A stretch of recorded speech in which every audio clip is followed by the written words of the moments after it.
Good afternoon or good morning, wherever you are dialing in from, and welcome to the Asia Gender Smart Investing Workshop presented by Gobi Partners and co-organized with UN Women. My name is JJ Erpai-Boon. I'm Diversity Lead at Gobi Partners, and I'll be your MC for today. For those of you who do not know Gobi Partners, we are the most interconnected Pan-Asian venture capital firm with 1.5 billion in assets under management. We were founded in 2002, and since then, Gobi has raised 15 funds to date, invested in over 350 startups, and nurtured 10 unicorns. We are also a signatory to the United Nations Global Compact and Women's Empowerment Principles. And since then, we've been working really closely with UN Women for a few years now on activities to advance women's economic empowerment and women in leadership roles in Asia. So with that, in 2021, just a bit of background on what we're doing here.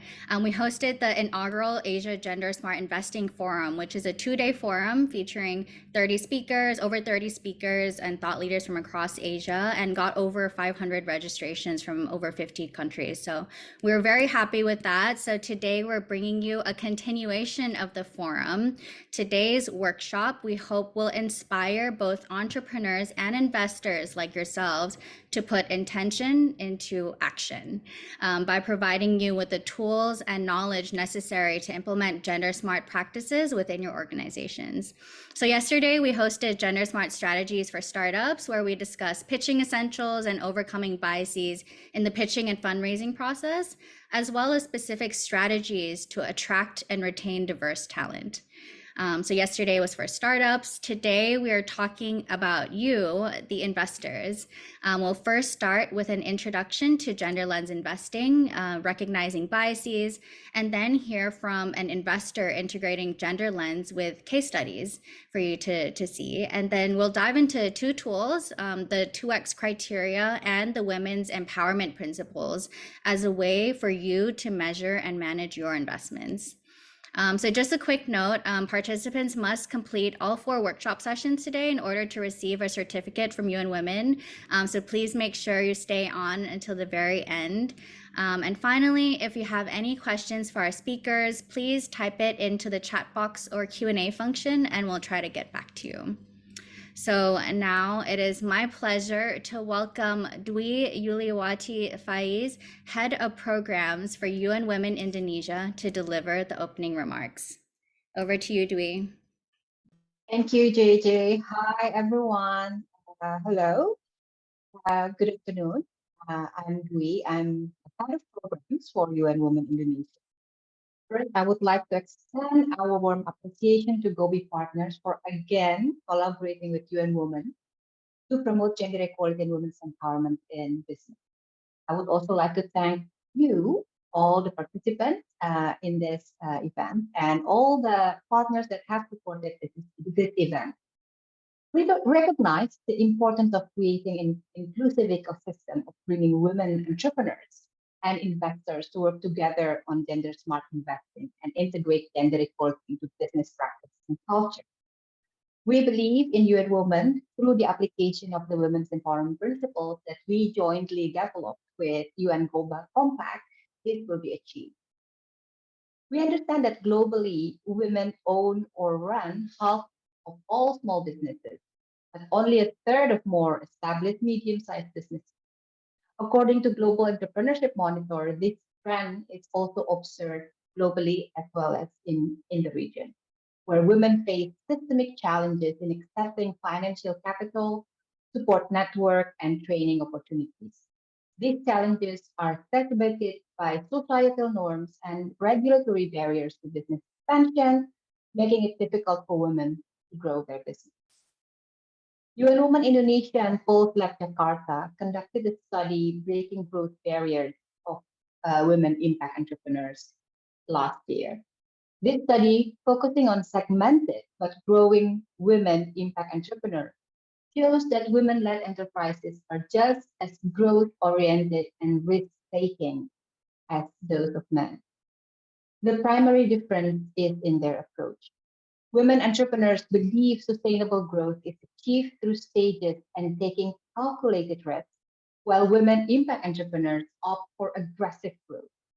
While impact enterprises have a wide range of growth trajectories, investors are often biased towards the aggressive growth model, and they perceive women impact entrepreneurs to be too slow in growing their business. Well, this is telling. The fact that most women impact entrepreneurs also focusing on gender equality and the empowerment of women as part of their business model add to the pressing needs for more investment on gender equality. Based on these numbers, I think the bold step taken by Gobi partners today in this forum to host the 2 days workshop are both timely and strategic to connect the investor side and also the entrepreneurs and startup side. We believe today's discussion will bring about change and opportunities to spark a discussion and push for a more concerted effort from individuals and organizations to create a more inclusive and diverse industry that benefits everyone equally. Investing with gender lens can lead to better financial and social outcomes for companies, as well as promote a more equitable and just society. We hope through this workshop, more individuals, businesses, and governments are embracing the commitment and actively work towards achieving gender equality and empowerment of women. I wish for you for a productive learning today, and I look forward to your continued engagement in accelerating women's economic empowerment. Thank you. Back to you, JJ. Thank you, Dewey, for the great opening remarks, and we are so grateful for our ongoing partnership and support from UN Women for this program. Okay, now moving on to our program for the day, I am very excited to welcome our first workshop with Aparajita Agrawal, Director of Strategy and Development at Value for Women, to talk about gender lens approaches to investments and tackling biases. Aparajita, over to you. Thank you, JJ, and hello and welcome everyone. It's my pleasure to be here hosting this workshop today, and I hope you can all hear me clearly. So today's workshop, as you all know, is about gender inclusion, adopting a gender lens to investing approaches in your investments, and tackling biases. I'm representing Value for Women today. My name is Aparajita Agrawal, and I lead our global strategy and partnerships. I'm based in India. I have about 20 years of experience behind me in impact investing and multiple sectors like microfinance, livelihoods, and energy. We'll also share my contact details at the very end of the workshop in case you need to reach out to me for any questions that you have from today's workshop. Moving on to the next slide, let's quickly look at the agenda that we have set out for today. We'll start with a quick round of introductions, which for all of you who are attending today's workshop, feel free to drop your details in the chat box so that you know who's there. And I think it also helps us to know who's there for this session. I'll give you a quick workshop overview. We'll spend a few minutes setting expectations and then talking about biases and how do biases show up in our work. We'll move from there to talking about what can we do about these biases, and then looking at applying gender lens to investments, tackling biases in evaluation and due diligence, two of the key pieces of investing, and spend the last couple of minutes in providing quick feedback. With that, moving on to the next slide and the one after that, let's move on to the overview. And just giving a quick introduction for some of you who may not know us, Value for Women is a global pioneer in gender and business with a mission to promote women's participation and leadership in business, finance, and investment in emerging markets. We do this through building individual leadership, equipping businesses with the right tools and frameworks for gender inclusive business and investment practices, and driving innovation through data and research. Our diverse team of 35 people work across 16 countries, across 5 continents, and more than 75% of our team is based in the emerging markets that we focus in. The workshop objectives today are, on the next slide, we have our workshop objectives where, just highlighting again, we hope that all participants can walk out of this workshop understanding where biases come from and how it is useful. We all have biases and we know that, but how can we really turn them to our favor? We will also equip participants to identify and identifying the underlying investment processes where there are potential biases, and how could these affect investment outcomes? And then finally, we will be introducing you all to 4 counter-bias related tools and how to use them in a work context. With that, let's move to the next slide or the next question. We'll take a couple of minutes each to ask you all about the 2 questions that we have here. So the first question that we have is, what don't you know about gender inclusion, either in general or how it applies to work? And what is your biggest question at the moment about this topic? So I'm going to ask the organizers to launch a Mentimeter. I think you can go to menti.com. You can use the code 71796612 and just type your answer there. So while everybody is responding to this question, I'd love to highlight that, you know, today's workshop, we will, because we only have about 40 minutes for this workshop, we will talk about biases. We will talk about how we can identify and address them in the investment approaches. We may not be able to cover some of the expectations that you're putting out here, but I think what this definitely helps us and the organizers to do is to come back to you with more robust offerings in the future and see what are the kind of questions everybody is trying to tackle. We also will not be covering interpersonal skills or legal issues around discrimination or specifics about different identities in today's session, but we will point you towards some additional resources at the end and are happy to answer questions or emails to help connect you to answer and any other question that you may have. It's great to see these responses come up. I may request the organizers also to launch the second question. I think it'll be great to look at that as well. Our next question is looking at, why is applying a gender lens to investments and tackling bias important to you? Why do you care? Tell us all about that.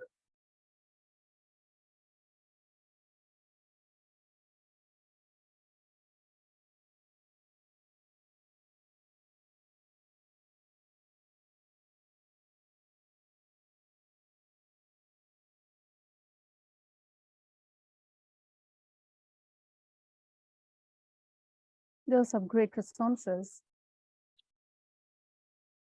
Great. While you all are writing, I have my eye on the clock. So we're going to move to talking about biases to the next section, where we'll start unpacking what is bias and how do biases show up in our work.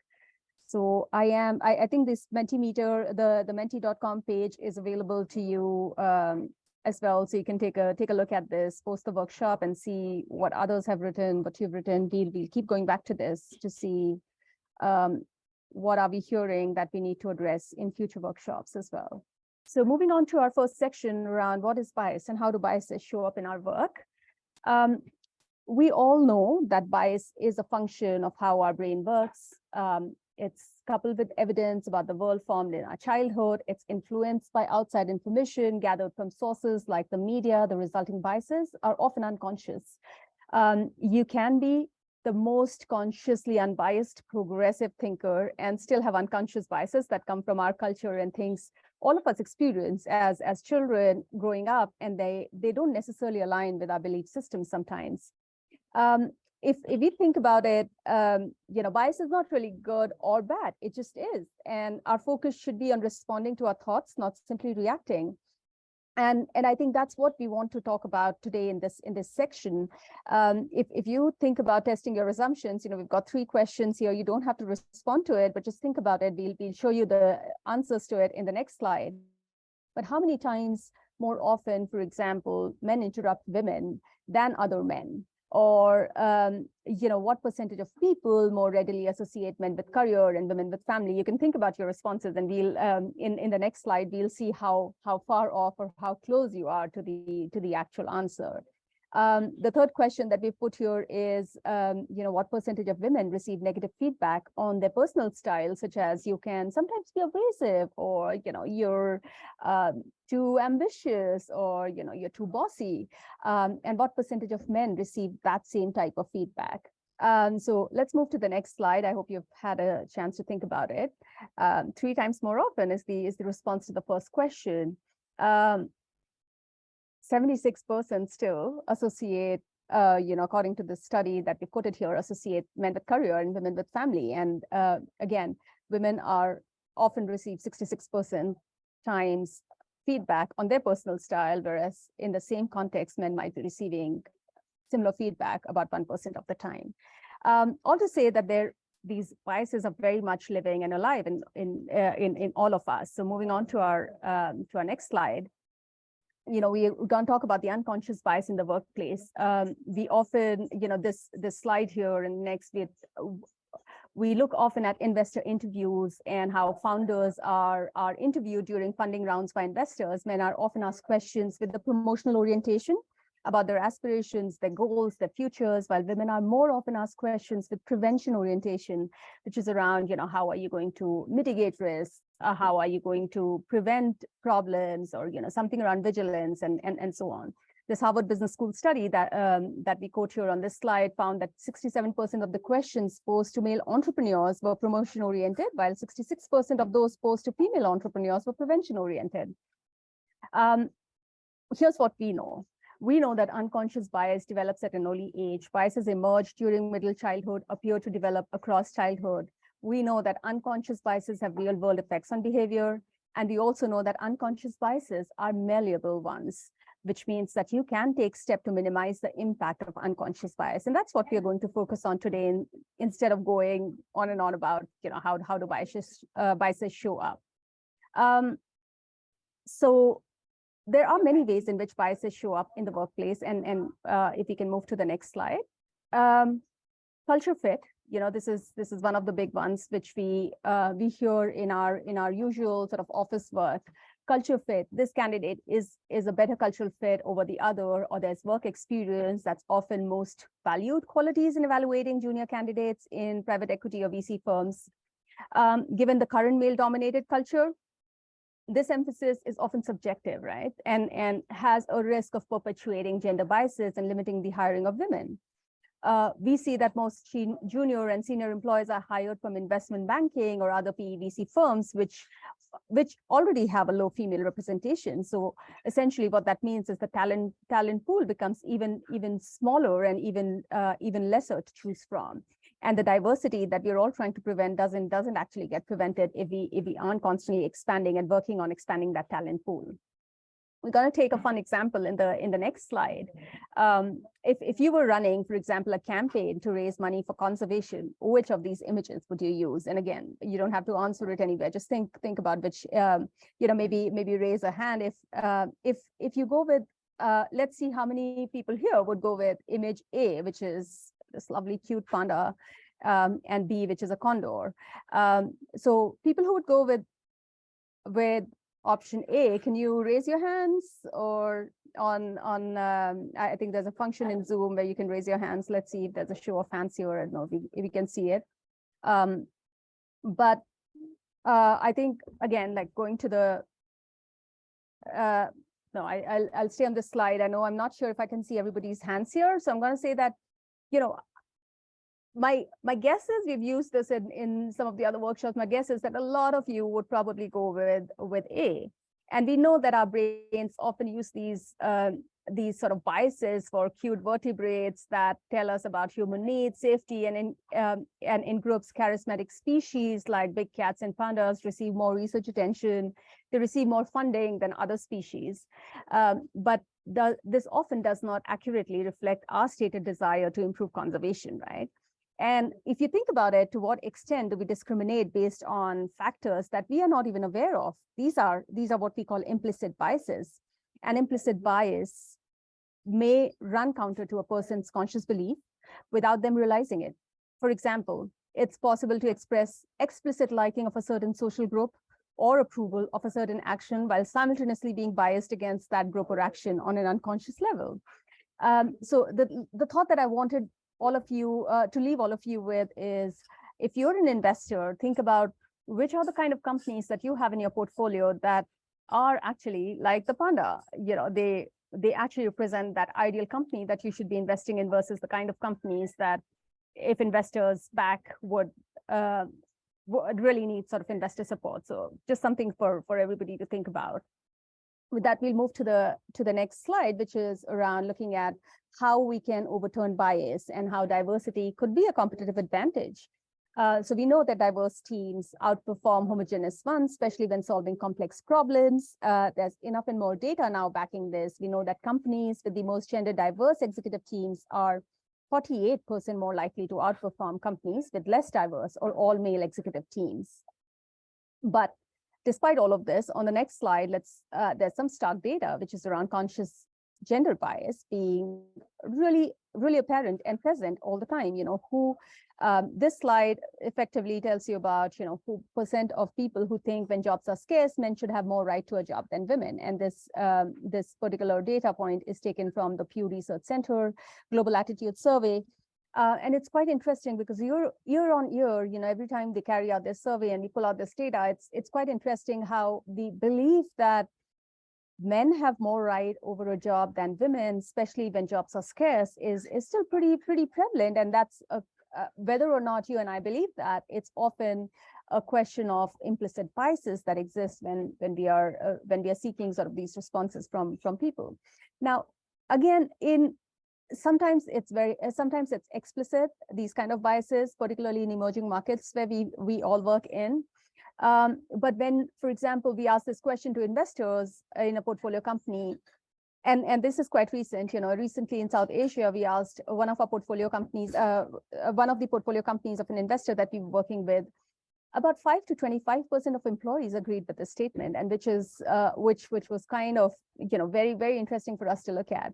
So unpacking the beliefs about men and women, both globally and also in specific contexts, can help us understand why these disparities exist and what stereotypes and preferences need to shift in order to change them. And this is where we believe data can really help. Moving on to the next slide, we think of, if you're not tackling diversity or if you're not tackling these biases, it's a missed opportunity. In East Asia, we know that gender diverse firms in venture capital or private equity portfolios have 18% increase in IRR relative to the median. And this data is also corroborated by data from other regions. We know that top women founders raise substantially less money than their male counterparts. We know that they constantly continue to receive low valuation for their companies. Whereas we also know through data that women generate 78 cents of revenue per dollar invested compared to 31 cents for men. So it's constantly, we are faced with data that tells us that investing in diverse firms, investing in women or minority-owned businesses make for good business sense more often than not. But we constantly, in our investing activities, we are constantly fighting these cultural fit, the biases about whether this is the kind of company we should be investing in or not. So that's just something for all of us to be very, very aware of. And while we are looking at building out our own policies and practices within our own internal teams, think about what can we really do about it. So acknowledgement usually is the first step to tackling bias. Moving on to the next sort of section, which is what can we do about our biases. So again, going into why do we have biases, we talked about this a little bit, so I won't go into too much detail, but there's part of this is instincts, the safety and needs that are to be met, patterns that are easy to remember. It helps us make snap judgment, quick decisions, and all of those are helpful in sort of moving processes forward. We often take societal cues and the peer pressure around us because there's always the security in numbers and community, and the feeling of complying or abiding by what the society around us expects. We all, moving on to the next slide, we receive, we've just put a little bit of trivia there. We receive 11 million bits of information every moment. We can only consciously process about 40 bits. So that's a very small percentage of data constantly thrown our way that we can really process. And this actually becomes one of the primary reason why we see unconscious biases, because you are constantly trying to make the most sense of the data thrown your way. We are trying to, biases that like prejudices and other snap judgments come from this repeated interaction. And our brains, in trying to keep us safe, sometimes go overboard and overgeneralize. So biases we know are unavoidable, but what we can do to address them, that's really what could help us create suboptimal, create really optimal decisions. We can retrain ourselves, we can retrain our brains, and in work settings, we can actually rewire the way organizations and investment houses function to help think about how we would react to situations differently and choose a response that's coming from a place of awareness and not really through the implicit bias that we all know we have.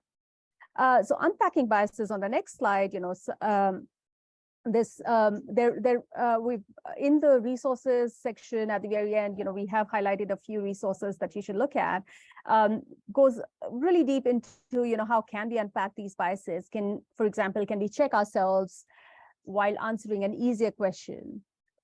Can we understand that when we are reacting very quickly, our initial judgment could benefit from a rational critique and the understanding of what beliefs are underpinning it? So sort of really slowing down and trying, even in an investment decision-making situation, slowing down and saying, okay, why am I thinking this? And how can I balance this process of this line of thought, for example?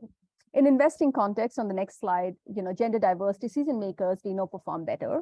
There was a research done by Harvard Business School that found that firms with at least one women partner in the VC fund outperformed those firms that did not have any women on them. Funds that included a women partner saw 10% better financial returns, increased percentage of successful startups supported by the firm. And this data is something not just this study found, but consistently as we come across more research and more data, we're consistently finding this. So obviously it makes for better sense. On the next slide, we talk about research showing that we can reduce the negative effects of bias by slowing down our decision making. So here we're going to talk about some of the simple tips that one could take, right? So to counteract biases, first, we need to understand the context and the assumptions that have given rise to it. So we talk about some relatively simple tips here. We say, the first tip could be around identifying assumptions in the indicators and selection criteria we use. So one of the very practical tips that we tell investors, even accelerators and venture capital accelerators and incubators as well, is using sex disaggregated data. Unless your data speaks differently about how men and women think, we can only make assumptions. We can only think that men and women think differently about different situations, but we don't know until we have that sex disaggregated data. We believe this is particularly important to look under the surface of the results. We look at examples to counter stereotypes all the time. And we suggest that you do too in your work settings. So women in professions dominated by women, men entrepreneurs holding a baby, think about the stereotypes that are constantly, that we constantly come across when we are looking at investing. Then the third tip we talk about is thinking about people of different genders, experiences, backgrounds, and identities as individuals rather than as a group. If you can disassociate their identities from the work that they're doing, that often helps us make more sound and more unbiased decisions. And the fourth tip we're talking about is increasing contact between people of different backgrounds. So including, for example, the entrepreneurs you support, building connections between two people coming from different backgrounds, trying to sort of mix and match. More heterogeneity in groups often helps that. And we have a long list, and I'm covering a very sort of literally a snapshot of what you could do to counteract bias. For those of you who might have explicit questions on this, we're happy to share more examples. Some of the case studies we have on our website also talk about these biases and what we've done. But again, if you go back to looking at some real world examples, it's some real world examples around, for example, how products are designed, right, or how technology is designed. One of my favorite examples is how when YouTube was first launched, when they launched the video upload app for iOS, 5 to 10% of users uploaded videos upside down. And it was not that they didn't know how to do it. The early design was really the problem. It was optimized for right-handed users and didn't account for the unique perspectives of left-handed users. So it's not that their engineers were mean-spirited or they had malice against left-handed users, but really what happened was when they were creating this app, the unconscious bias around, or sort of going with like what they thought was the universal applicability, they created an app that worked brilliantly for almost exclusively right-handed developer team. And it wasn't until users showed how things were going wrong that the problem was identified and fixed. And examples like these are great when you look at, how we make decisions or snap judgments in investment task forces or investment committees, and look at, highlighting something which giving something more weightage than others without really understanding where the need might be sometimes. Moving on to the next slide, we know that providing equal support does not lead to equal outcomes. Women and men in world in general, but also specifically in investing environments, we know that they're not on a level playing field. And equality and equity are two very different concepts, right? So equality would be when you're giving the same sort of solutions for everybody. In this case, we've again, one of the favorite sort of illustrations that we use often for workshops like these. You see three people standing there, a man, a woman, a child, if you could call them that. So they're looking at a baseball match behind a barrier. There's a wall in between. They've each got the same level of support or, pedestals to stand on. And one of them has a better view than the other. And that's equality. Give them the same solution so that, it helps them access the barriers that they are, or remove the barriers that they're there. And then equity is where you're actually creating solutions that are more tailor-made for specific groups or specific types of people. So in this case, the person who's taller does not possibly need that, but the person who's shorter needs that pedestal, and somebody who's even shorter needs two pedestals there, which you see. And the third thing that we talk about is often removing barriers. What can you do at a systemic level, or at the way the system that you've created operates? How can you remove barriers, and how can you actually, in this case, replacing a wall with a fence or a net, enables all of them to have equal access. When we talk about this, we often get asked the question about, especially from investors, that how do we address biases without being extreme and exclusive in the other direction? So again, it's good to be reminded that when we are talking about gender equity, it is not about changing everything in favor of the women. It is not really going extreme and exclusive in the other direction. It's about creating solutions and structures and systems that actually address the specific need that women might have if they are in a disadvantaged scenario. And those same ones would also work for men, or men might need a different level of support, and women might need different levels of support based on the insights that you're getting from the sex disaggregated data. In the next section, we're going to talk about applying a gender lens to investments, tackling biases in evaluation and due diligence. The next slide has an infographic that we often use, which is around, how do you actually apply gender lens across investment processes?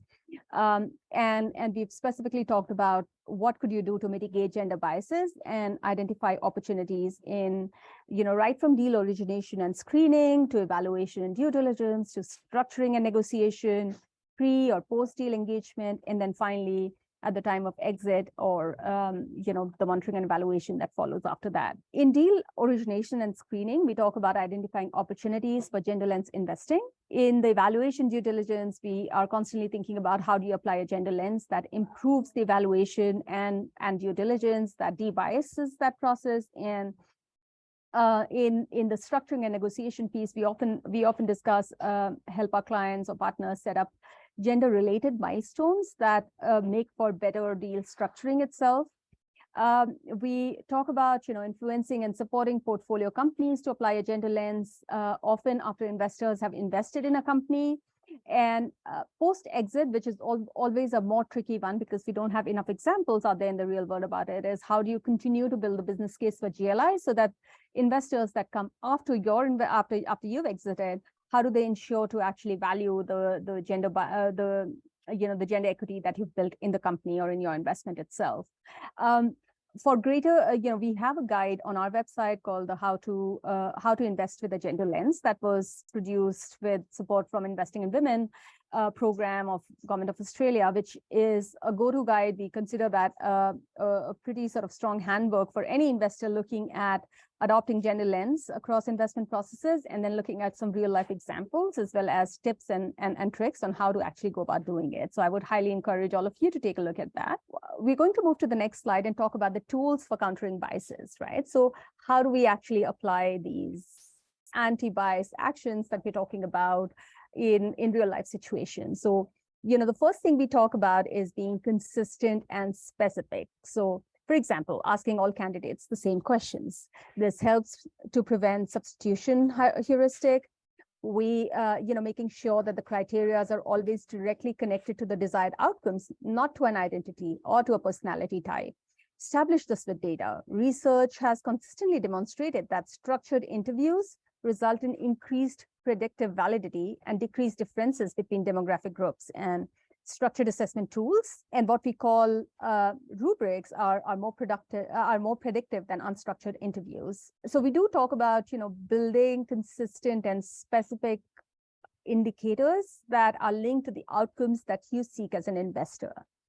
The second tool that we talk about is, measuring what really matters. So we say less data means more assumptions to fill in gaps. This means that you're perpetuating stereotypes. Sometimes we don't know what data we need at first to solve a problem, which is where the qualitative research can help to identify gaps and issues. And that could lead to helpful data. But as far as possible, think about starting with the data before making decisions. And think about how that becomes part of your day-to-day ongoing systems and processes.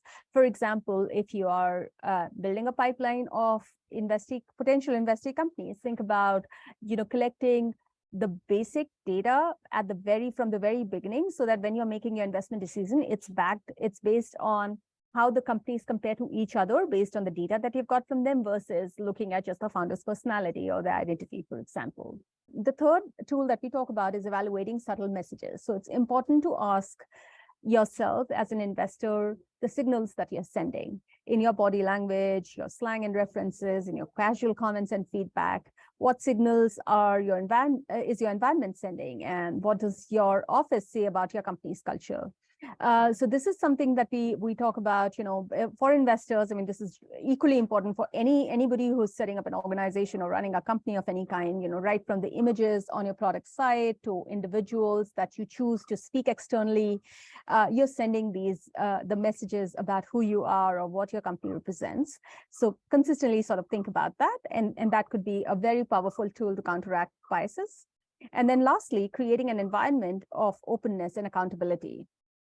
So we know that, there's enough research that supports the idea that you can help make the unconscious conscious if you give yourself a moment.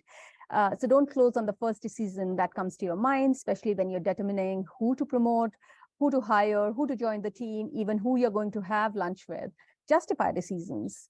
Think about what can help you to make these decisions collectively, bring in a divergent point of view, think about diversity in your teams, think about diversity in your decision making, check each other, make it part of your investment decision-making culture to be able to allow people to be able to ask questions, to create that open environment. And that often we see helps go a long way. Moving on to the next slide, what are these specific actions that investors can take to be anti-biased in evaluation and due diligence? And we talk about three main pathways. So the three pathways that I'm introducing you today for applying a gender lens to due diligence and evaluation are: one, to include an ESG; second, to de-bias screening criteria; and third is to include an impact screening. First, in terms of ESG, the G in ESG doesn't stand for gender, we all know that, but there's a case to be made for gender factoring in each of the letters and components.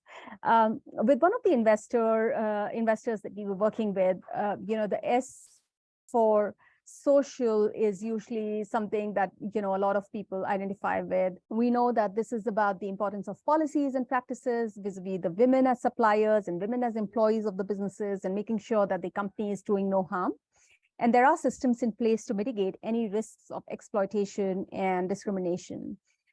We know that investors, for example, who have an exclusion list modeled on the IFC list, for example, could consider adding an explicit exclusion criteria related to discrimination against women. So think about how you could actually bring gender within the ESG frameworks that you might already have, and especially in the Asia region, we know that a lot of investors already comply with ESG criterion. And so if your company doesn't have this in place already, this is an area of potential continuous improvement, and something that an investor might engage a company with on post-investment as well. So for example, when you make your investment into a young company, think about bringing this into their sort of policy and into their frameworks as well. Another idea would be to ask companies to indicate which policies they have on books that support a gender-inclusive workplace.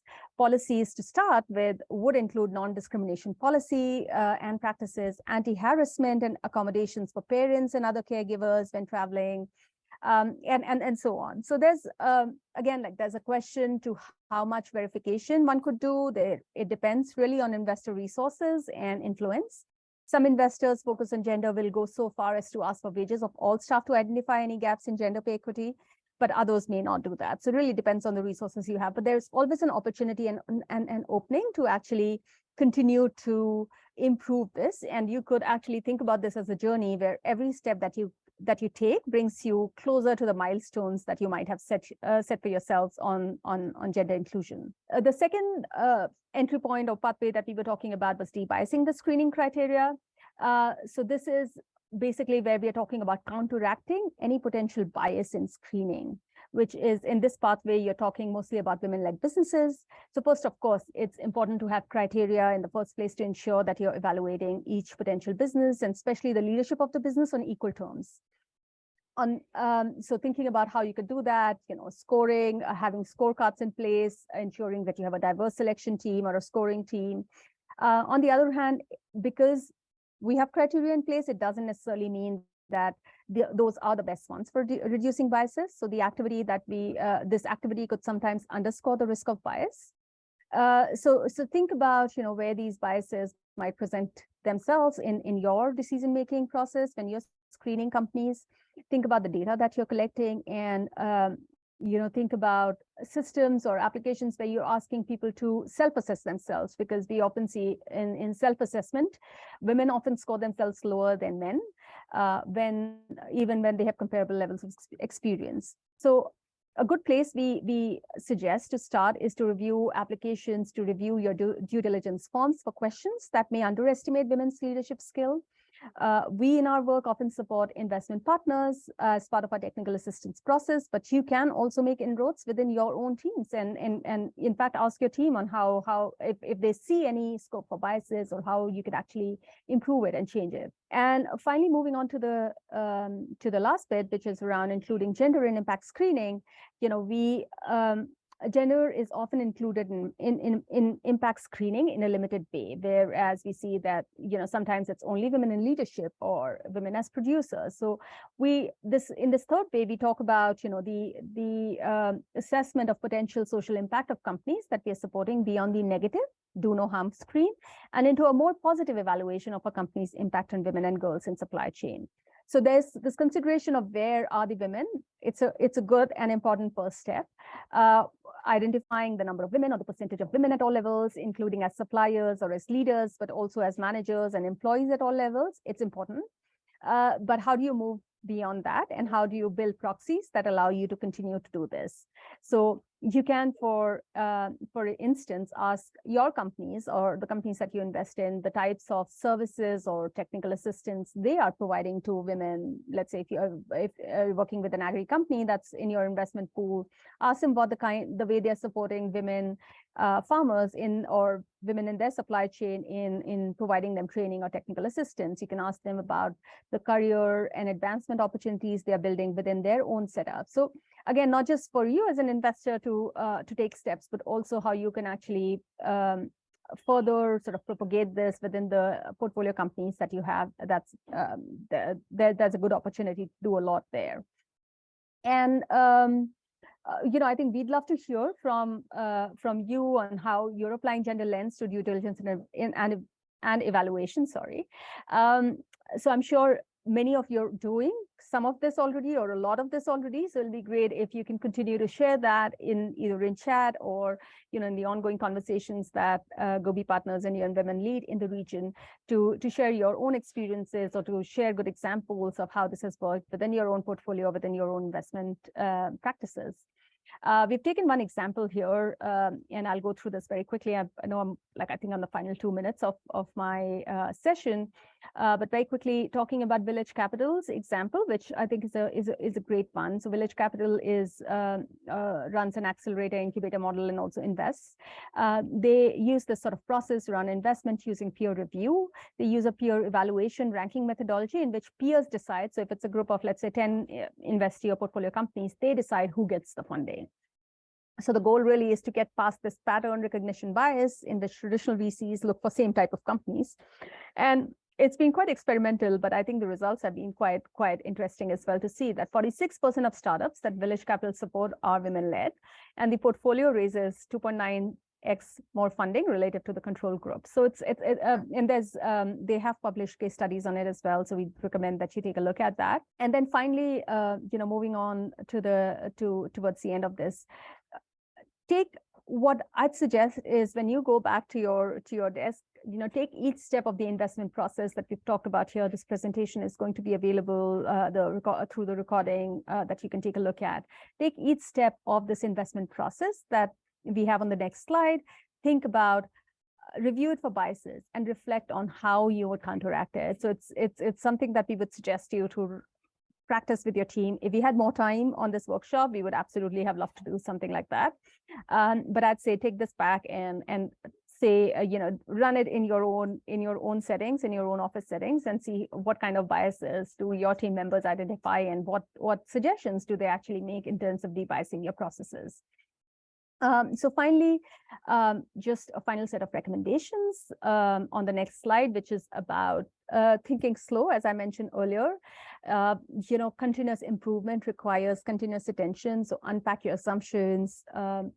Try not to make those mental shortcuts. If you are taking them, question it. Use disaggregated data to help identify gaps in inclusion. And think about making specific commitments to change internally and in externally facing processes and standards. And then think about creating a system of prompting to remind yourself to dig deeper every time you're taking a decision. With that, we come towards the end of the workshop, and I'm going to request the organizers to launch the poll. But just for all the participants to think about, there is some post-workshop reflection here. Think about the ways you use bias in positive or neutral ways in your work and in life, and how could these uses become negative? When do biases go a little bit far? How could you actually make them positive? So you can think about this post the workshop as well. That we have, I think the last slide is the resources that we have, and you can feel free to send us. We had another question, which is around, asking you your 2 top takeaways from today's workshop, but I know we're really short on time. So we recommend that you send us your feedback, or send the organizers your feedback, and they can forward it to us. And the last slide has my contact details, which and you're more than welcome to reach out to me for any questions that you have. And once again, thank you so much for being a part of this workshop today, and thank you to the organizers for giving me an opportunity. All right, thank you, Parijita, for sharing with us some of the interesting studies and research. I know we were really short on time, so hopefully everyone can take a look at the slides later. And also thank you for uncovering how bias may show up in both the VC workplace, in the hiring, and also in the investment process, and the tools and specific actions for us to counter bias. So I hope the audience took away as much as I did, not always choosing the panda over the other bird like I did. And yeah, so just for all of you to know, Value for Women does a lot of amazing work in the gender lens space and technical advisory to institutional investors. So feel free to reach out to her. Her contact was just on the screen if you're interested to learn more. Thank you again, Parijita, and thank you for supporting AGI program again for another year. And next up, we will be hearing from a very well-known investor in Malaysia who has much experience in both fund investments and startup investments with a sizable portfolio of women entrepreneurs. So it is my pleasure to welcome Noor Amy Ismail, Chief Operating Officer of MAVCAP. Amy, thank you again for joining us today, and over to you. Yeah, hi everyone. Thank you for having MAVCAP here today. Happy to actually start the presentation, given the fact that we only have about 40 minutes. There's so many things that we would want to share. Yeah, so today we are going to cover these 4 topics. So investing with the intent to address gender issue, Second agenda will be investing in women-owned or women-led enterprises. I'll share with you some example of the real profile of our company. Number 3 is investing in enterprises that promote workplace equity. And then number 4 is investing in enterprises that offer products or services that substantially improve the lives of women and girls. So there'll be 4 agenda that we'll be covering this evening. Okay, this is actually, there's a lot of data, but this one we would like to highlight from World Economic Forum. So women hold only 2 in every 10 science, engineering and information STEM and communication technology jobs. And then at the 20 largest global technology companies, women are 33% of workforce in 2022, but hold only 25% of leadership position. So this is, merely talking about the representation of women in the whole industry. So I also would like to highlight this very, very interesting topic that I actually, information that I actually extracted from the UN report. So it says that women's exclusion from the digital world has shifted $1 trillion from the GDP of low and middle income countries in the last decade. So we are the low and income countries in this particular case, and a loss that will grow to $1.5 trillion by 2025. If we don't do anything, we simply cannot allow this to happen. Yeah, so another interesting data, let's zoom down to Malaysia context. So Malaysia recently ranked by Malaysia Gender Gap, from rank 80th compared to 146 country in the world. That's actually pretty low. And another report from World Economic Forum, we are at 116 over 144 countries. So it's even lower. So, I mean, education, we are okay, health, we are okay. But if you look into the data below, female start and female VC start women make up only 35% of the digital economy. And sadly, gender pay gap decreased salary in 60% of most cases. Another sad point is women get only 26% less than men in tech world. So that's actually very painful. Startup, 44% of funds by VC only for women, but recently there's actually a report that highlighted there's only 1%. So it went even lower in 2022. And only 19 had at least one woman founder, still very low. And 14% representation of women leadership in VC in Malaysia. So the next slide I will share why it's actually very important for us to actually start this journey. 5 years progress, very minimal. So this is where we have to start yesterday instead of today.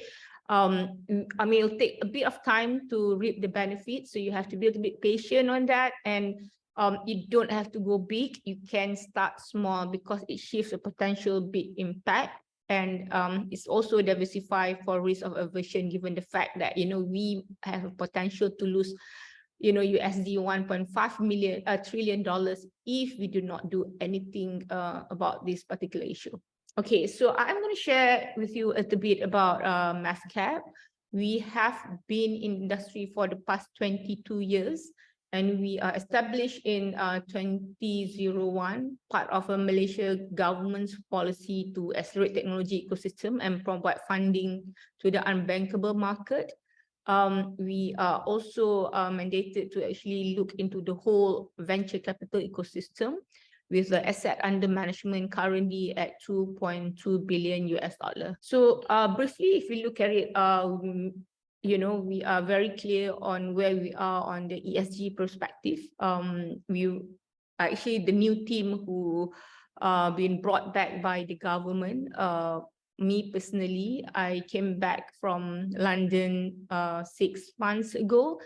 And we are taking this ESG on a very serious note. And recently we brought our expertise, Malaysian expertise from Indonesia. We brought back so many overseas talent to Malaysia to really champion this ESG. That's how serious we are when it comes to impact investment. Yeah, so if like I mentioned earlier, our mandate by the government is not only to invest in startup. We have to also develop local VC talent, which is hard to come by in Malaysia, and also spur local VC talent ecosystem, attract private partnership. For example, we have Gobi with us as our fund managers. With them, together we create bigger pool of funds so that we have more access to fund and we can actually invest in more women entrepreneurs. And then, of course, we are happy to also do transfer technology, bring foreign technology to Malaysia and support local VC infrastructure. We do have a lot of local VC, and we hope all the local VCs that we are working with or we are going to work with in the future will be able to actually champion our ESG cause. We are very clear. We are very focused on what we are going to do. So we are guided not only from the mandate from the government, but we actually make sure that we have the stakeholder engagement and champion the ESG. You can actually see clearly at the last column, championing sustainability and impact. So this is all in our policy. And the next one, the next slide will be something that I would love to share with you. We have actually brought 500 and Gobi as part of our ecosystem, and we do have another 3 local VC firms that we wrote them the first check, as well as 3 regional firms. This is all the highlight of our investment. But I would like you to zoom down on the left side of the slide, women entrepreneur backed. It's not much, just a little bit above 30, and we actually need more entrepreneurs to be on board with us. Yeah, so what is actually our approach? So let me actually share with you, we have just started our ESG journey since I have been back here for about 6 months, and the ESG expert just came in for the past 2 months. So there's a lot of groundwork that we have been working on. And we are actually happy to share with you our aim and our approach. First, mitigate risk of ESG factors. And then it's very important for us to understand international standards. And we would like to embed the international standard in our policies and across the board. However, all international standards are applicable to us. So we have to really study and be selective of these international standards. And of course, there's and identify opportunities in the market. So given the fact that I am the CEO of the largest VC, so we do have a bit of power to influence in terms of from gender perspective. It's actually quite interesting to also note that Harvard Business Review, this actually report saying that how does investor usually invest? So I like what the previous speaker were mentioning about unconscious bias. We do have that problem as well currently because most of our VC players, it's actually a men's world, it's a boys club. So people in that research is saying that you will actually hire or invest for people who are similar to you. So this is why I keep on saying representation matters. If it's actually a boys club, so the alignment will be into that direction. So what is actually our framework? We actually again embed international standard progressively and embed culture of DEI in our workplace. So what we are currently doing, we are changing the whole policy of our organization. And then I think it's very similar to what have been presented earlier. There's actually 5 steps on how we are going to do this. First, we need to identify the issues. And then second, screen the issues and see what we can do and integrate all the issues. And then we will actually implement it in our investment policy and investment execution. And most importantly is actually the monitoring, integrate DI in the investment policies. So this is something that we are actually looking at. I think Global Impact Investing Network is actually a global network. Impact investment from our perspective is investment are made with the intention to generate positive, measurable social and environmental impact alongside, of course, also very important, financial return.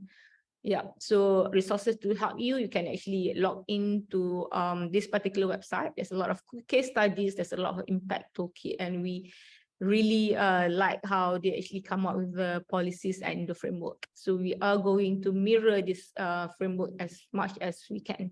So gender-led investing business case from our side, we would like to invest in women-owned or women-led enterprises. A little bit more than 30 is not enough, because that in total is about 1% in Malaysia, the total VC funding. That's very little, or if you were to ask me personally, it's non-existent. And then number two, investing in enterprise that promote workplace equity. So like the earlier slide, we did highlight that 26% of women in tech receive less salary, 26% less salary than their counterpart. That shouldn't happen, and it cannot happen. And then number three, we will invest in enterprises that offer products or services that substantially improve the lives of women and girls. So this is our gender lens investing, the approaches to inform investment decision. First, we have to look at the process, focusing on gender from pre-investment activities. So it has to start somewhere. And then number two, a strategy that examines which respect to the investee enterprises. So there's actually 4 items that we actually have to look at: their mission and vision, their org structure, culture, very important, internal policies and workplace environment. And number 3, it's actually actually 3.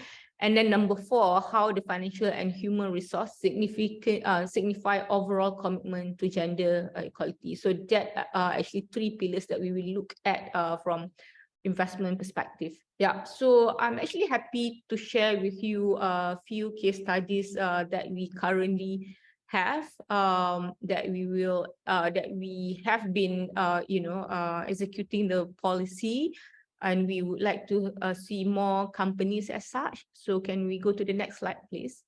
So Kasem, as you know, Kasem is our first unicorn in Malaysia.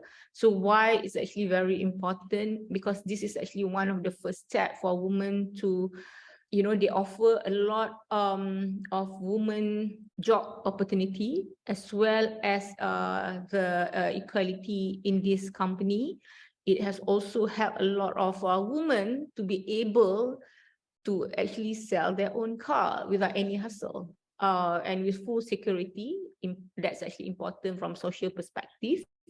Instead of, usually in our case, when there's something wrong with the car, or like you want to sell the car, you always have to either, ask your husband's opinion, or you actually have to ask your male counterpart opinion. But now you can actually make the informed decision by, working or by choosing Kasem as one of the service provider. That's one, Kasem. Next. And Grab. Grab previously was in Malaysia. We were the first one who actually wrote them the first check. Not then they were not even called Grab. They were called My Taxi, and we are happy to actually see them being very successful and listed. This is again another thing, the first is the safety from social perspective. They actually, as you know, you are actually e-hailing user, you kind of know there's actually tracking, as well as they provide jobs for other women drivers as well. So that is actually very interesting case study for us, Grab. And the next one, this is actually very interesting. This is actually a drone case study. So they're soon going to be unicorn. We hope that they will be unicorn very soon. And the lady behind this brand, the lady who plays a very important role behind this brand is the founder's wife. So we have been promoting her, because we need a representation in this industry. So we need more people to speak out of their success story, because that's the best and the fastest way for us to get this to close this digital gender gap. So Aerodyne is one of our investee companies, apart from many that focusing on women equality. And the next company is Easy Parcel. It's actually quite interesting. I personally have actually visited their office. Roughly, I can say that almost 70% of their staff is actually women. I'm happy to actually witness that. And then, of course, women in Malaysia, we do have a lot of our online business, e-commerce and stuff like that. So they have been using these services, from cost perspective, they'll be able to compare the pricing from all other service providers, for example, DHL or Post Malaysia. So they'll be able to choose and make informed decision which one is the safest or the fastest and the cheapest way to deliver their e-commerce product. That's Easy Parcel, very interesting case study. And the last one is Carousel. Of course, again, we actually identified that there's also many female staff there and, very good policy in taking care of their staff. So that's actually 5 case studies that we would like to share. The next one is actually something that, I don't have any present to give, given the fact that it's actually online. But we would like to invite all of you, not only from investment perspective, given the fact that we have a mandate to actually champion this digital gender gap and close this gap altogether. We do have a monthly session that we provide to all our startups with a combination of women founders and as well as a second person behind the brand, which usually mostly all women. We need a representation. So for me, it's actually very, very important. So being the fact that I am actually in a position that will be able to influence the board, this agenda, this case has to be in the agenda of the board. So it has to be in the agenda, it has to be not only in conversation, because conversation will not take you as much, to change the policy of the company or to change the policy for the country. So we need to make sure that every time we go for a meeting or any policy that we need to pass, it has to either go to the board or we can take it to even higher level, straight to the cabinet and the ministerial level. It has to be at the country level. It's actually quite interesting to see how the recent Malaysian budget, stressing into ESG, the government has allocated a lot of funds for women entrepreneurs. I'm very sure they realize that there'll be a loss for the country not to take women as part of their journey, because we need a different opinion, different creativity from all of us. So this is a quiz time. I'm not sure you can actually answer a question on the chat box. So one of my team will actually look into that and see if you'll be able to be a little bit more interactive with us today. How many steps are there in MAVCAP to start our impact investment for Genderlands? So that will be 5, like we mentioned just now. It's actually very important steps that we need to take into consideration. So this is a little bit easy. Which year was MAVCAP founded? So we have been in industry for the past 22 years, and this is going to be the year that we're going to take MAVCAP to a different journey, focusing really on impact investment. It's not going to be an easy journey. It's a new thing for all of us, or mostly for the existing team. we hope we'll be able to influence the people or all our stakeholders internally and externally. Rest assured, it's also going to be an interesting journey. Number 3, what values is MAVCAP using in their approach to achieve ESG? Transparency, accountability, and responsibility. So there's actually three pillars that will be guided our ESG policy. Who are the big funds MAVCAP invest in? Name one of them. So the big funds will be Gobi. We have been working very closely with Gobi. We love what Gobi is doing with ESG. Thomas, especially the founder, he has been championing this issue with us. And then how many unicorns have MAVCAP developed? We have invested in 15 unicorns so far and counting. So that will be my last slide for today. And if there's any questions or anything, you can actually, go into our social media, official MAVCAP, LinkedIn, YouTube, TikTok, anything you name it. Happy to actually address any further questions. All right. Thank you very much, Amy, for showing us how the largest VC in Malaysia is enacting on gender lens investing and how your team is integrating your 3 pillars into the investment process. Also interesting case studies of your portfolio, women leaders or women impact success stories. So like Amy said, you don't have to go big. You can start small first by looking at your process. And, we have a potential to lose out on $1.5 trillion if we don't make any changes. So thank you for Amy for all the work that you're doing at MAVCAP, and hope that more fund managers can follow suit. So I hope that the first 2 sessions were very informative on the ways that you can relook at your practices and processes. So now you might be wondering, what tools can you use? So we're going to take a short 5-minute break first. I know it's been a long 2 sessions, and we'll come back with 2 tools and communities that you can leverage on to get started on your gender lens journey. So please take a quick break, get some water, answer some work messages, and we'll be right back with 2 really great speakers that I'm very excited for you to learn from. We'll be right back.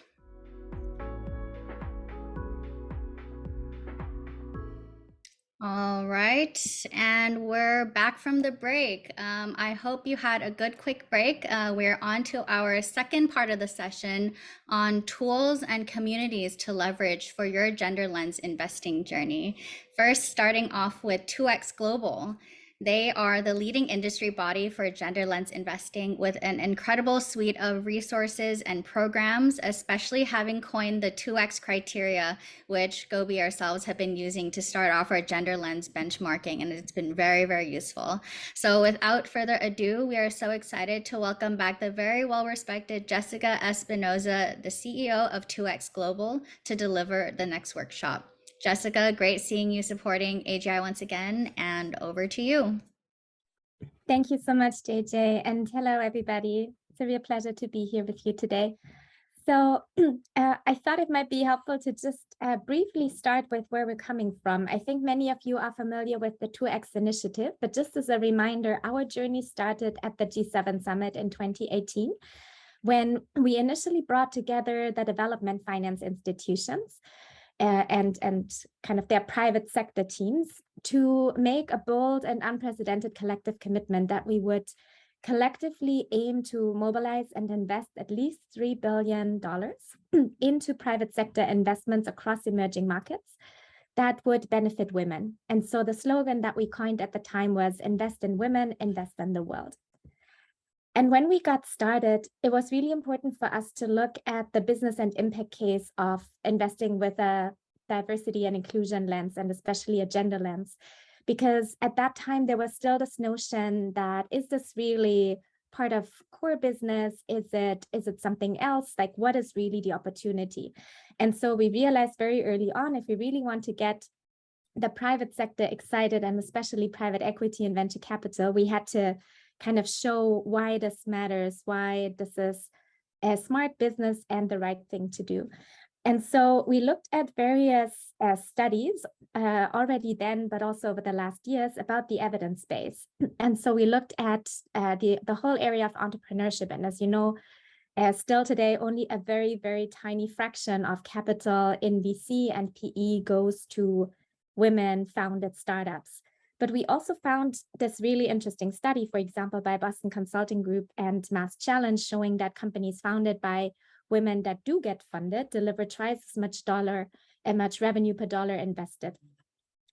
Similarly, looking at leadership, we probably all know the famous McKinsey studies that have been out there, I think, since 2007 about the business case for gender diversity in leadership, but also specifically related to private equity. IFC and Oliver Wyman brought out the study that showed that gender balanced leadership teams in private equity generate a 20% higher net IRR. So really interesting facts as well in that particular study. And then looking at employment, there's this famous number by McKinsey, the calculation that shows that closing the gender gap in the labor force would boost global GDP by 28 trillion per year by 2025. And that in itself is more than the economies of the US and China combined. So again, a huge potential. And then we also looked at products and services and women as consumers and decision makers when it comes to purchases. And we found that 65% of households' purchasing decisions are made by women, and that women control 40 trillion of global consumer spending, according to the World Economic Forum. So again, very interesting statistics there. And so what we then did, as JJ just mentioned, was to develop the 2X investment criteria as our initial shared framework under the 2X challenge, so under our $3 billion commitment, to see what do we actually mean when we say we want to invest to benefit women or towards gender equality. Like, what does that look like? And so the 2X criteria that you are probably familiar with look at women's representation as entrepreneurs, so the share of women's ownership and if the business is founded by a woman. Then we look at leadership, so the share of women and senior management on the board of directors, and in the case of a fund, for example, on the IC. We look at employment, and there the share of women in the workforce, and also looking at quality indicators beyond compliance. And then consumption, so looking at products and services that specifically benefit women or that were specifically designed with a gender lens. And then the fifth criterion was also important for us from the beginning. Like, what does it look like if you're an LP and you're investing into a fund, for example? And so here we look at the first four criteria, both at the level of the fund manager and at the level of the portfolio. We very early on recognized how important it is to have shared definitions and harmonized indicators, because otherwise it's very hard to compare internationally and also hard for investors and companies to adopt different sets of metrics. And so we collaborated very early on already in 2019 with the GIN and the IRIS Plus standard that they've been spearheading, to integrate and harmonize all of the indicators under the 2X criteria into IRIS Plus. So that basically overnight, it was very similar for, very easy for those who were already using IRIS Plus to now also adopt the 2X criteria and underlying metrics. And we undertook similar efforts with HIPSO, the harmonized indicators for private sector operations, so also fully harmonized, and have been working closely with OECD and their standard, and with UN Women and the WEPs to also align. So fast forward, I mentioned the 3 billion target that was over 3 years.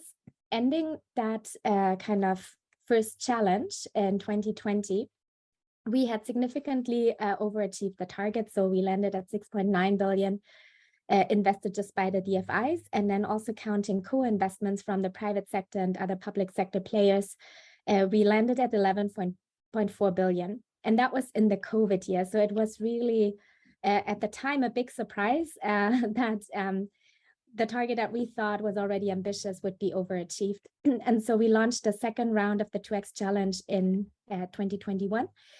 And then also brought on board even more players and made a collective commitment of 15 billion over just 2 years. What's really interesting when looking at this capital pool and kind of the investment experience of the 2X Challenge members is that we see a wide variety. So we see, for example, in Asia, we had the first private sector women entrepreneurs bond issued under that collective commitment. But also, for example, Responsibilities Climate Fund that qualified for the 2X challenge. We had interesting cases of businesses. So, for example, an agribusiness that met several of the 2X criteria and also had a lot of intentionality and was qualified. We have our famous flagship funds, so fund managers who made a particularly ambitious commitment when raising their next fund. And one of them is Development Partners International, DPI, who became the first flagship fund. And there have been many others. And then also an example that you're probably well familiar with in Asia is Integra, who are investing in fintechs, and so Integra as well was qualified under that first 2X challenge. We also developed a lot of very practical tools, and that was really key to success for our members, because it's one thing to understand the why and the general business case and impact case, but then the investment teams really need to know how to actually operationalize this, how to do it. How do I have a gender lens when I do origination or sourcing, and my pipeline mapping? What does it look like when I go into due diligence? What questions should I ask? How should I assess the answers that I get? What other tools are there, for example, to structure gender into value creation plans with companies? And what does a gender lens look like at exit? So a lot of very practical questions. And what we did in various communities of practice with our own members and practitioners was to develop very practical tools. And so one particularly great tool is this Fund Manager's Guide to Gender Smart Investing, Private Equity and Value Creation, that contains very clear guidance and examples and inspiration of how you can do this, and how, as a fund, for example, you can do this at the level of your own firm. And then also importantly, at the portfolio level, and how you can make sure that gender isn't kind of an add-on or an afterthought, but is really an integral part of the investment cycle, and how you can make gender a value driver so that you can really measure and see the impact, but also the commercial success of what you do. We also went over the last years a lot deeper into thematic areas. So for example, we know that climate finance or climate smart investing is a key priority for many investors out there. I think almost for everybody to some degree. And so it was important for us to also look at this nexus of gender and climate finance, or gender and climate smart investing, and what that can look like. And so we developed, again, with a whole range of practitioners, the Gender Smart Climate Finance Guide, which looks at the opportunity in a range of different sectors. So for example, what does the gender and climate nexus look like in energy, in agriculture, in cities, manufacturing, water supply, and so on? And again, provide very specific guidance and case studies. And then fast forward, last year, the 2X Collaborative, which was by then our big group of everyone kind of around the 2X challenge and the broader communities of practice, we came together with Gender Smart, who I'm sure many of you are also familiar with, who have been spearheading the Gender Smart Investing Summit and have been a key field builder in the global space as well. And together, we came together as 2X Global at the beginning of this year, and now really engage the full spectrum of investors, capital providers, mobilizers, and influencers to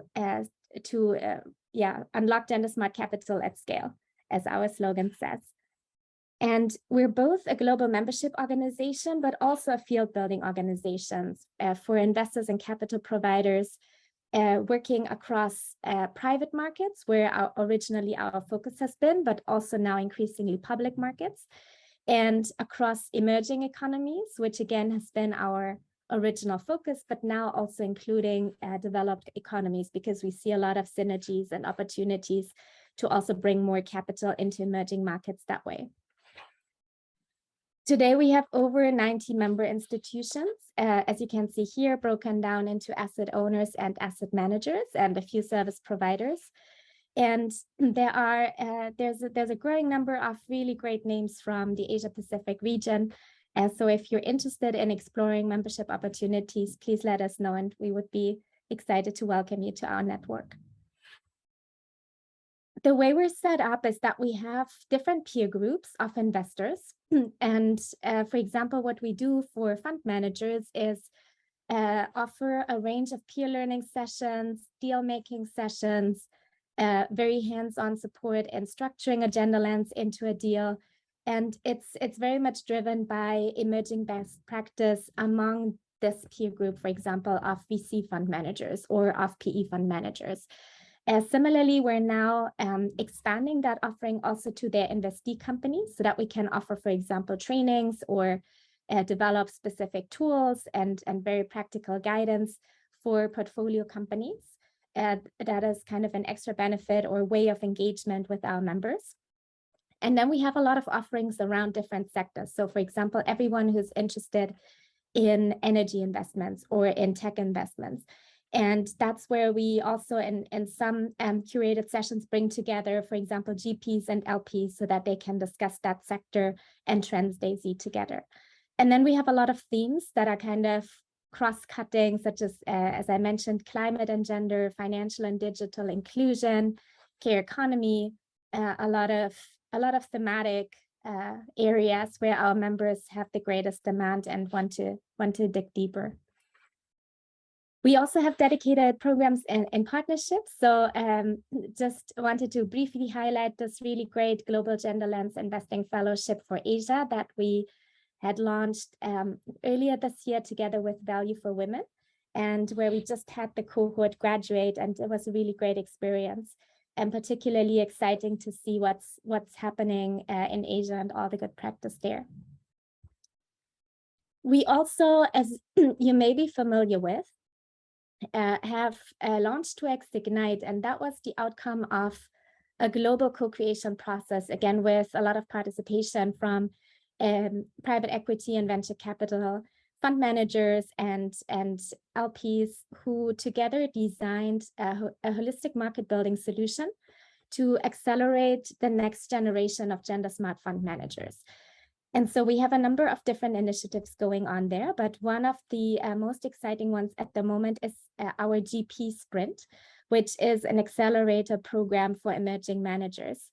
And as a sneak preview, we haven't formally announced it yet, but we will soon make an announcement to launch a cohort in Southeast Asia and a few additional countries in Asia. So we look forward to sharing that, and would greatly appreciate it if you could circulate it in your network, or if you're interested, also to check it out.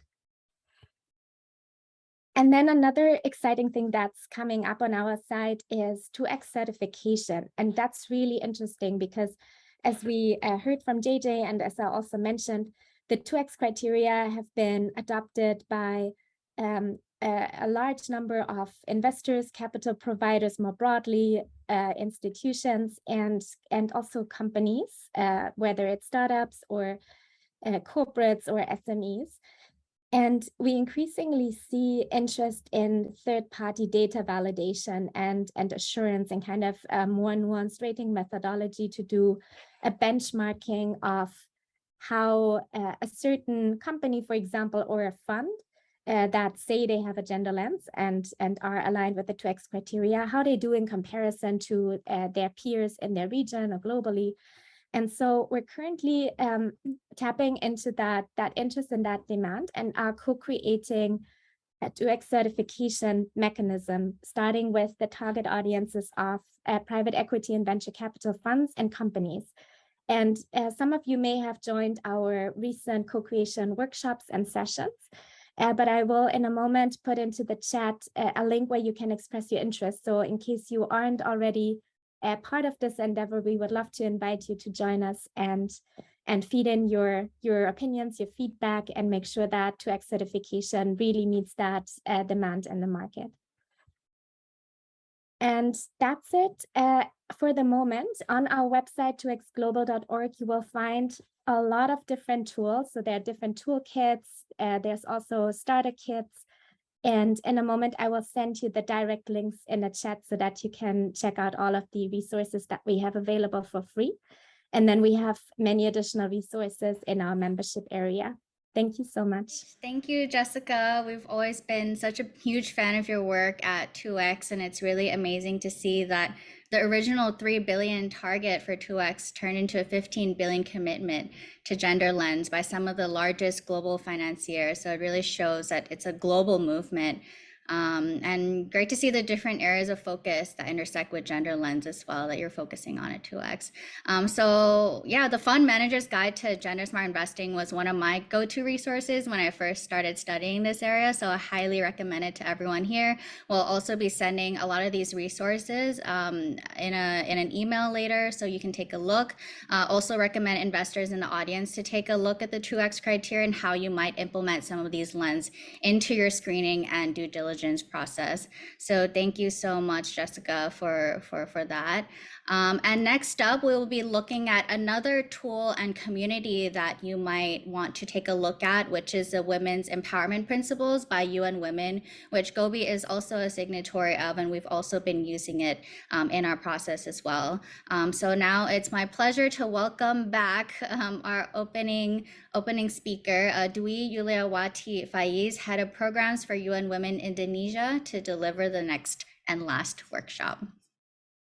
All yours. Thank you, JJ. And I think I have the hardest task here to get everyone's attention after the great presentation of the previous presenters and also the players in the industry.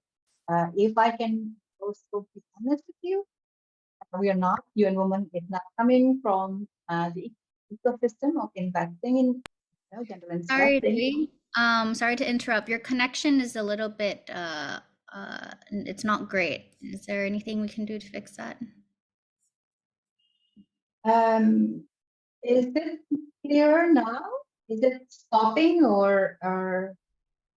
I think it's a little bit clearer now. Yeah. Okay. Thank you, JJ. So I just want to highlight that UN Women's contribution in this workshop is probably on giving you a bit perspective on what is gender smart investing means from the firms that want to really provide a transformative change on women's empowerment and gender equality. So I'm coming from the background of development industry for 20 years, focusing on gender equality and women's empowerment. I will give you a little bit of introduction around our work in women's empowerment principles, as well as our current research in Indonesia to uncover some of the, in how can I say, because the previous speakers talking about unconscious bias. So my workshop will focus on, in reality, what this unconscious bias has been relived by the women entrepreneurs and how we then can, tackle some of this into a real experience in making sure that the firm is implementing gender equality and women's empowerment principles in their supply chain as well as in the decision of investment. My presentation will touch upon only 3 points, and I hope that this will be in complementarity with other workshops. First of all, I would like to focus on how to see the bias work from the perspective of women entrepreneurs. Some reflection on how it is being perpetuated and how we can then tackle this issue. My number 2 points is on the equalizing the playing field, how to implement women empowerment principles at the firm and at portfolio level. Also to state some example that I believe that many have many of you have also been, encounter with some of the examples that has been given. And number three is what gender smart investing looks like, taking the example of Indonesia, and also some recommendation on how we can then make the gender smart investing as a game changer for gender equality. Okay, I'm going to share you with the result of our study with UN All-Flag Jakarta on breaking growth barriers. Because we want to know, many times we only hear, anecdotal evidence of how, or, just as an example, how unconscious bias or implicit bias is being perpetrated by, many of us in our daily life, in our decision, in our, even in your case, in the investment decision. But can we also break this barriers as experienced by women impact entrepreneurs? So we conducted a study, and there is a bias that is strongly being perpetuated and being experienced by women impact entrepreneurs everywhere, and women founders. They are perceived as not a growth oriented and not risk takers. In many of the accelerator program, we often see the mentality of men, founders of like go big or go home, while women are being very careful, calculated the risk, and not even being able to set ambitious target for the traction of their products, for example. But one of the myths of this that we want to break is women impact entrepreneurs strive for steady growth. They're not risk averse. They are up for risk. They're going, they're marching ahead with the target and so on and so forth. The thing is, they believe more in sustainable growth than a fast, in a fast-paced sort of growth, and they do it in a calculated, manner. Investors often bias towards an aggressive growth model, and this becomes a barrier for women impact entrepreneurs who prefer a safe and steady growth to scale up their business. And men impact entrepreneurs opt for aggressive growth, as we know. There is one, it is very interesting that one of the examples that's being provided in our study is there was one investor saying to women impact entrepreneurs were, very good in presenting and pitching for, for their products and everything. And one question that was asked by the investors was, are you planning to having kids in the near future? Because if you're having kids and you have to take care of your family, then the investment may not be happening. This is telling on the issues that women entrepreneurs often encounter when they're pitching for investment. Gender bias also impedes women's ability to leverage critical enablers. For example, when they have children. This is the example that I was previously given. Really, a telling example on how the barriers are often not in terms of their performance, but in terms of other roles that the women entrepreneurs, perform at the household level. So it is something to do with the unpaid care work. It is also something to do with double barriers for women who tend to see pregnancy and motherhood as risks and difficulties for investment decisions. So we're focusing mainly on care work entrepreneurs. Why? Because as we know, women are often being burdened by unpaid care work and domestic work in the family. And some of the innovations that many women startup founders are provided is really on availability of care work, through digital platform and everything. And it is actually care work business are actually not affordable for those who need the most. And care workers who can provide the service are really reaching out, to get a sort of a decent opportunity to get income or to source for income. So this care care work and care entrepreneurs is really an interesting, and as we see in our journey, that this has become a potential or transformative changes that could change the women's dilemma of having to perform unpaid care and domestic work and home, as well as women entrepreneurs who see this as an opportunity. And outside, there's also possibility of women care providers who seek for decent work, having the platform help them in getting clients. So yes, we see this, and also has also been mentioned in the previous workshop about percentage of women managing passive funds have increased in recent years, and it's have progress, but it also have a very overall progress is not really can be seen. So again, this has been mentioned over and over again. Evidence shows an implicit bias by both male and female investors toward male managers when funding new investment vehicles. And I don't want to repeat, the same sentiment, but I think we want to change this, we want to break this, and we want to provide, a possible solution on why we're not supposed to follow this. So this is also a survey coming from the perspective of investor. So we see that this bias actually, again, motherhood affects career, and also it's motherhood that affects the decision to fund women entrepreneurs.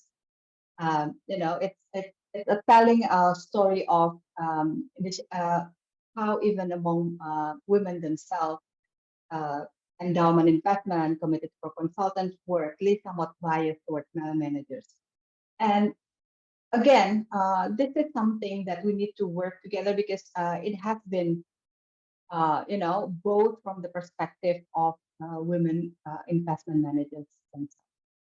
So I just want to give a highlight of the state of women representation in investing business and how we can change this. I think I would like to see more and more women investors, and how we can change the scenario and the ecosystem of investing by having more women, making decisions in the investment. I think aside from professional sport, the investment business encompassing investment management, mutual hedge, private equity, venture capital, women might have the lowest percentage at the top of the pyramid. It's only currently at 4%. If we can see the overall business and private sectors as the the study from the 500 Fortune companies that stick at the 15%, this is the lowest sector of industry. And women only control between 1% and 3.5% of assets under management, depending on the specific class. And within the hedge fund universe, a mere 4% of the portfolio managers are women, but only 1.5% of the assets are under their control. Okay, similarly to private equity. So I think having women, more and more women in VC and private equity is really crucial to really change the scenario.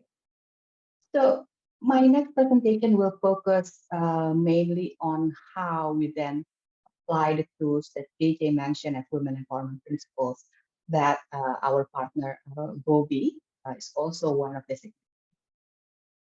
You see, the women empowerment principles actually, the principles that applies to the whole company or the whole firm supply chain. So if we see that diversity and leadership is only at one component of the principle, but the whole principle, the 7 principles, really touch upon many other issues at the firm business models. It is not only about corporate leadership for gender equality, which is the number of women, making decisions and being in the board, but also having the non-discrimination policy in the workplace. This includes equal gender pay gap. The third principle is health and safety, and this will include also protection from sexual harassment in the workplace. As we often see that this is, actually what hinders women to enter formal labor force. Number 4 is education and training for women within the firm itself. Number 5, it's really enterprise and supply chain development. This is to ensure that even women entrepreneurs can be part of the firm of the company value chain, supporting women's business as part of the, procurement, for example, of the firm. Number 6 is equality through community advocacy, like building the community in many larger firms. It often can be seen as building, community surrounding their, vicinity of their presence, but also it builds community of women that is being supported by the firm. Number 7 is measurement and reporting. This is what I think will take a bit more traction as the current, the previous G20 process in Indonesia was the business community believed that one of the key lever for gender equality and women's empowerment in the company is really to showcase how company really achieve impact of SDGs number 5 in their sustainability reporting. This is something that has not been part of the discussion before and getting more and more traction as we go and see that transparency and accountability of firm is really getting more attention. In many countries, as also mentioned in the previous workshop, that in many countries it is heavily regulated, but opportunities to showcase the work on gender equality does not really stop at the sustainability reporting. It can also be in other part of the reporting, like annual reporting, or if you want to really showcase the impact. A lot of metrics already measuring impact, like Iris Plus. If you use the 2X tool, then you can also perhaps highlight some of the effort that the company is being, or the firm, or the investing firm, or the portfolio that you manage, already been given impact to women. I think more and more realization of showcasing this impact is more. It's related to principle number 7 on measurement and reporting. So I'm going to give you an example of applying women's empowerment principle at the firm level. So there's the capital that asks the CEOs of its portfolio companies to commit to building a company with inclusive culture. And this is, example by Kapor Capital. Profit, for example, they want to improve gender diversity of company investment value chain, and this also includes the 90% of the managers. Actis, they want to build a diverse team operating within inclusive culture for better decision and performance. This mainly in the internal side of the investment firm. It is something that is rarely being done and rarely being reported.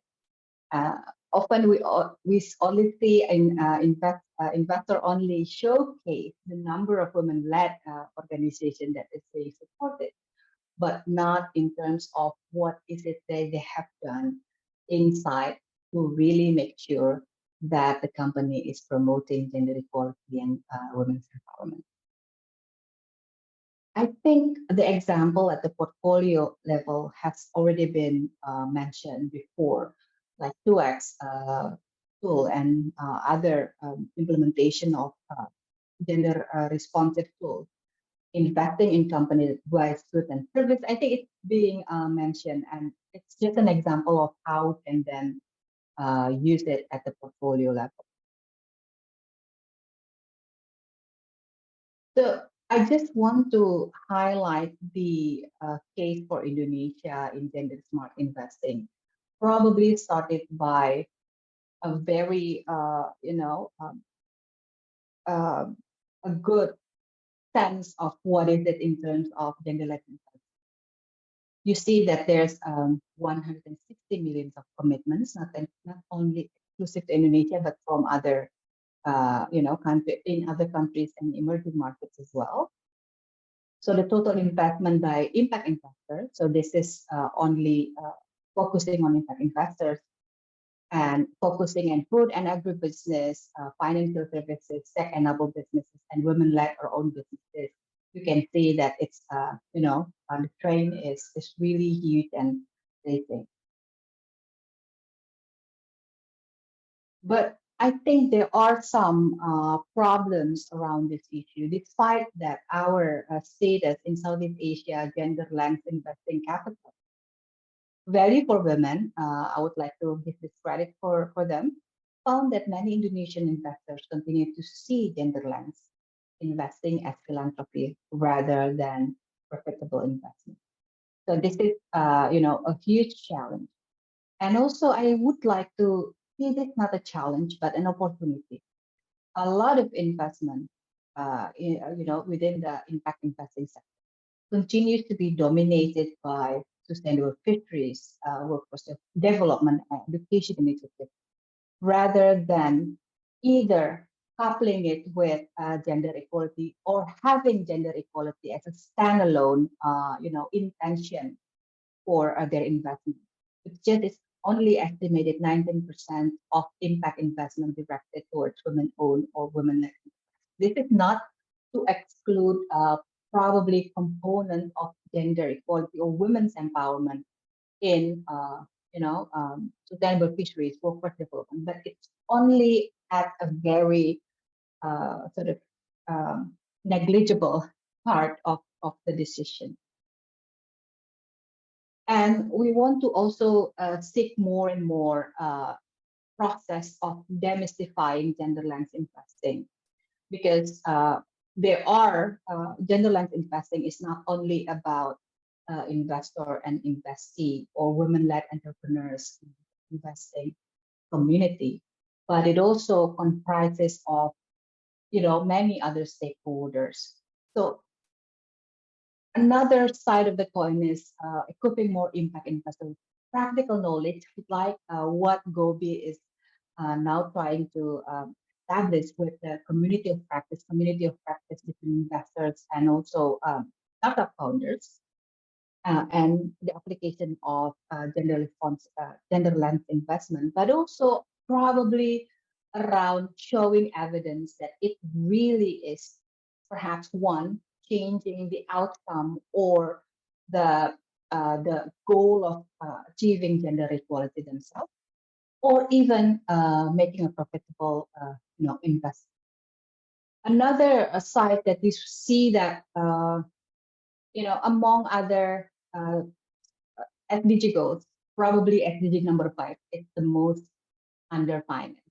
So the idea of coupling it with climate change or climate crisis financing, for example, it's always a good idea. But I think more and more we have to think more collaboratively in terms of making use of blended finance, private sector investment, lowering the risk of, or demonstrating the validity of new markets, or creating incentive for investment. So this is something that we need to think about and look forward to. And perhaps another set of discussion is needed to see what are the blended finance options available and can be used to leverage women's economic empowerment or women empowerment and gender equality. Another another set of recommendation that we see and would like to use this opportunity to move forward is sometimes what we often overlook is women themselves, or gender equality. It's about not only about women's leadership, but also about women being able to grow despite of challenges, and having the understanding to see it in the whole range of strategies that is being employed for investing is really important. Sometimes, for example, a certain method of accelerating program or a certain method of pitching may not be working for women entrepreneurs. So this is something that we need to really more and more highlight it and see as the diversity in itself. Women entrepreneurs or women startup founder is not one-dimensional group. There are intersection within this group. There are entrepreneurs who are often, classified as even vulnerable and marginalized. They're, single-headed household, for example, or single mothers. They're having troubles and many different contexts. So seeing it in that is always be useful. I think it's referred to the first workshop on always questioning the biases inside our head and go slow. So a lot of tools already. Make use of the tools, practical principles that can be, to be implemented. But what we also would like to see is not women is not the only champions for success in this regard. Both women and men who are champions of inclusive culture and practices in their business also need to be more and more in the limelight or being shared. Their story is also important to see and attract many of the male-dominated society in the community that we want to change their perception. And so this is something that we think as the game changer and what we call as the gender transformative approach. Why? If we see that many of the issues around the lack of women representation in the economy is coming from the main root cause of women are being burdened by unpaid care. So if we come back to the first question of what is the metrics of impact for women? What are the indicators that we can use as the key performance indicators to measure whether a business is worth investing or not? Sometimes we only focus on the sheer number of women as leaders or how many women benefit. But can we see this in a perspective of what sort of business that can change the life of women? In many countries in Asia, for example, in Central Asia, it needs 152 years to achieve gender equality. In South Asia, it needs 197 years to achieve gender equality. And one big component, according to the World Economic Forum, is the low participation of women in the labor market. And why there is low participation in the labor market? Because women have to perform their duties as mothers, as caregivers, and some even making money as caregivers themselves. And it's time consuming, it is undervalued, and it has never been regarded as business that will be growing, although the needs are growing.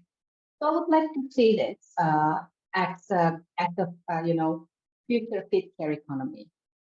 Can we use care economy as an example of where the investment can come in and where the impact will be greater for women, both women who will enter the formal economy, both for the care entrepreneurs, also for the care entrepreneurs, and also for women caregivers who seek for decent work and good, although we cannot say it as a formal economy.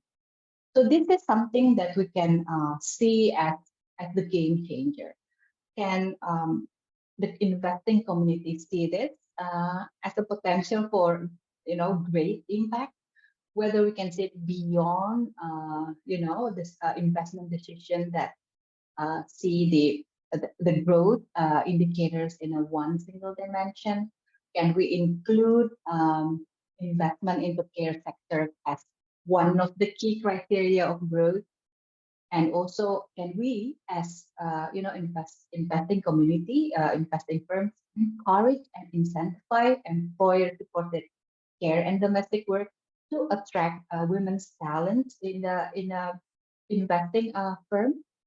So these are the questions that I think we need to ponder as we go along. Yes, we can always apply the tool. I will give you the link to women empowerment principles tools, but the agenda on care, knowing that we have 100 years of the problem on women's formal participation in the labor force, is something to think about when we're making the investment decision.